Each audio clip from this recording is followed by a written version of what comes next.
Okay. Ayun, ayun, ayun. Hindi, coach, yun lang. Yun lang yung masasabi sa naging game. Humabol yung dulo. Pero yun nga, hindi kinaya mag-isip. I think number one yung buti na lang okay si Det na medyo nag-worry din ako kanina. Akala ko, ayun nga, may something or nag-ano naman.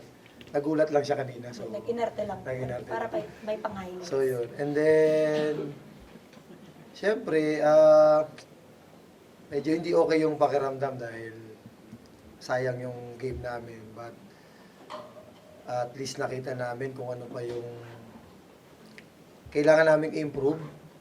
Ano yung meron na kami. And siguro kung paano namin tatrabahuin yung itong first round na to. Especially yung next game namin. So, ayun. That yun nga, ano lang yung update din sa'yo. Ano lang din yung nangyari kanina. Ano lang po, nag-inerte nga. Hindi, nag-cramps nga lang po. Kasi nga, sobrang init po talaga nung wala pong hangin sa court. So, yun. Hindi lang po ako, di ba? Parang si Harjo dan nag-cramps kasi nga wala pong hangin po. So, shout out po sa ano.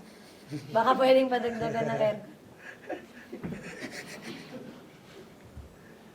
Cut Naging yung cut. slow start para sa'yo pero na-overcome mo rin yung bandang dulo. Ano lang yung thoughts mo sa game? Personally, sayang yung game kasi nga, ayun, andun na kami sana.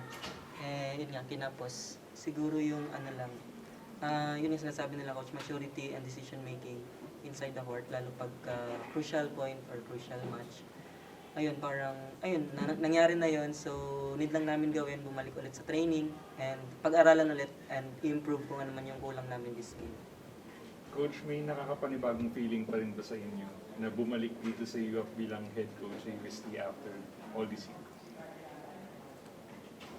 I think yung isa yung ano, yung sila, yung paano din yung mismong game day, yung nasa ano mismo, nasa court, especially pag UAAP kasi iba yung off-season tournament eh. So yun, medyo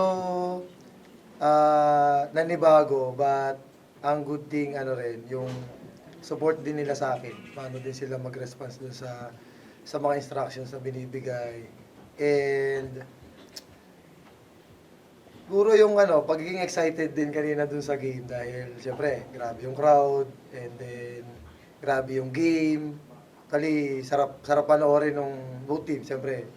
Even yung Enyo, knowing Enyo naman. So kaya yung respect na binigay talaga namin. Sobrang taas kaya na ano kami.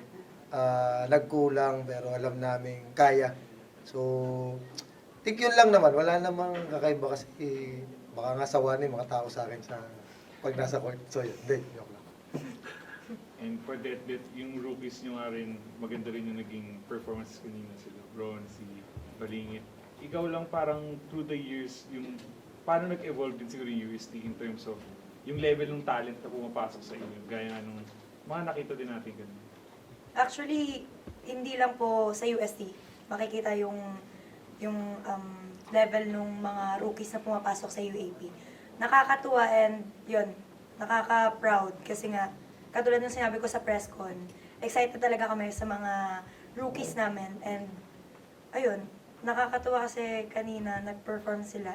Yung sinabi lang naman namin sa kanila kagabi, i-enjoy nila kasi nga hindi talaga lahat nakaka-experience ng ganito sa UAP. So, ayun. Talagang makikita mo po na laking potensyal ng volleyball dito sa Pilipinas. Magamit lang sana ng tama. Ayun.